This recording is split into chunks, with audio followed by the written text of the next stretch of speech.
Welcome back to Rethink Real Estate. Today I go through Scott Galloway. Is a person that I have listened to a lot and really like his material. And one of the things that we're going through at the moment, I'm listening to his audiobook, his new book that's out. And the title of this episode is just a little bit of a reflection of don't follow your passion, follow your talent. Hopefully it makes sense after I go through it.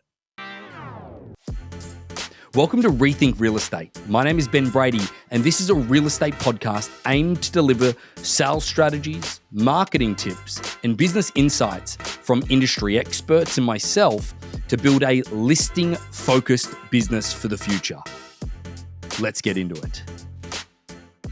For those that have listened for a little while now, you know that massive fan of Scott Galloway. If you haven't checked it out, Prof G, Professor Galloway, all of the names that he goes with. Probably one of the reasons that I like him as much as I do is because of his crass humor. It is absolutely phenomenal. And just the reality of him being as real as what he is something that just totally resonate with. And I've been listening to him now for a couple of years when he first started to try and be that influence type of person. And he's just come out with a new book. He's got a couple of books out, but the Algebra of Wealth, and it talks on something that I try to reflect into the real estate side of things. First of all, I want a disclaimer to this is that if you're listening and this offends you, I'm really sorry, but that said, I'm just going to say ultimately what I believe is that there is something that I categorically fucking hate, and that is when you ask people why they get into real estate, they're like, oh, I love property and I love people. I'm passionate about real estate, and I'm passionate about helping people. Now, I'm not saying that they're lying. I'm just saying that maybe they believe that it's the answer that they need to give.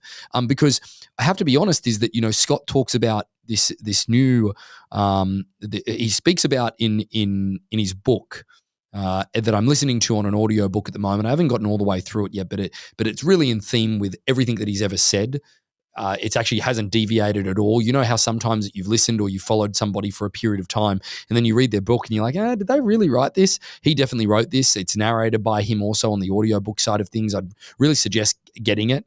Again, some of the investment philosophy and everything along those lines, I don't know whether it's right or wrong, but he goes along the lines of that he can get you independently wealthy. But the good news is he can get you financially independent. But the bad news is that it's going to take some time. And I think that that's fine and everything along those lines. But the thing that I love is his vision around, life, and his ability to be just raw around that. And one of the points that he made that certainly did resonate with me is that, he's like all of these people that have gotten up at commencement speeches and the speeches that you see online, or Steve Jobs' commencement speech that has something like 380 million views where he says, follow your passion. I think in his words, he says, fuck you, you're already wealthy. Like if you ever have somebody that's already been successful or already financially independent tell you to follow your passion, don't listen to them. Again, he speaks about the acting industry, where if you do not have early indications of ultimately that you are that 1% of the 1% that can actually get into acting, is that, the average income for acting is far lower than welfare. And he speaks about that. And that resonated with me in the real estate industry, that if it doesn't seem like you're going to be cut out for this, possibly don't do it, regardless of whether you're passionate about it or not. So the title of that he uses is don't follow your passion, follow your talent. And it was one of the things that made me reflect on sort of my real estate career and the way that I got through to it. The reason that I got into it is because it was just the next progression of me not going to university, and I already was doing it. And it was that other thing that sort of I got to as well, where I didn't have a passion for real estate, and I still don't. And again, that's probably not a good thing for me to publicly admit. But that said, is that I don't care whether it's the $45 million property in Bel Air all the way down to the condo that has 4 walls and it's a studio. Like I never had a passion for this is an amazing home, and I didn't have a passion for the design element. I definitely had a passion around doing a deal. There was no question that there was a passion around doing a deal and getting one party to see a certain side and bringing them closer together and getting that deal done. But the one thing that he did talk about is that don't follow your passion, follow your talent. So again, if you're talented with numbers, maybe you should be, he uses the example of maybe you should be a tax accountant, because if you can be the 1% of tax accounting, those people make an incredible living.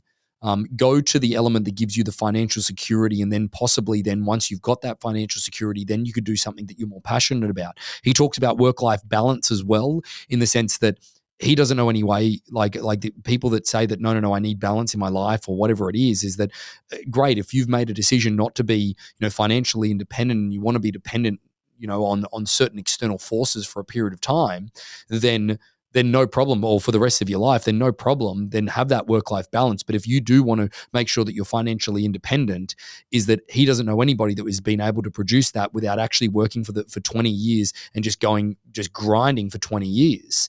And again, it's not to say that you have to be belligerent and you have to just be that way and tunnel visioned. It's just a commitment to maybe there's not as much work-life balance. But again, going through and understanding this a little bit further is that one thing that he said that resonated with me and where I think I got to was that, again, don't follow your passion, follow your talent. But he did say that through mastery of your talent, you will find that you become passionate about that.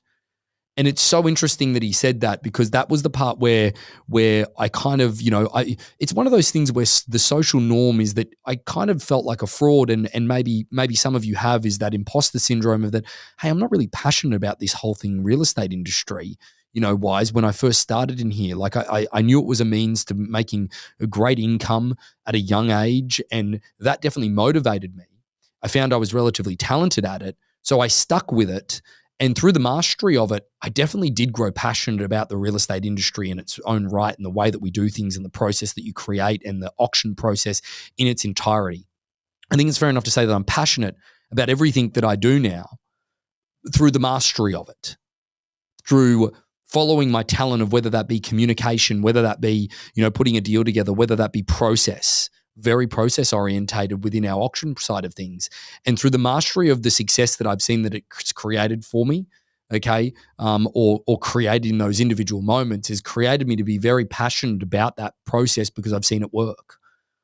And I think that it was definitely a worthwhile thing to point out to people, that if you're questioning whether or not you should stay in this because you're not passionate about it, but are you good at it? Because I don't think you have to be passionate about something to stick at it. I think you just have to be good at it. And through the mastery of that skill set, hopefully the passion then follows. Anyway, something that I wanted to share with the group, and certainly something that I liked. Again, Scott Galloway, his books. Again, there's many of them out there, but it was the Algebra of Wealth that you should certainly check out at the moment as well. And again, if anything, he's just a good laugh. Absolutely fantastic laugh. Thanks so much. So about 75% of our audience hasn't liked, followed, or subscribed to our podcast. It would mean the world to us, and it would help this podcast more than you know to expand our reach if you were to like, follow, or subscribe on any of the platforms that you're watching or listening on. Thanks again.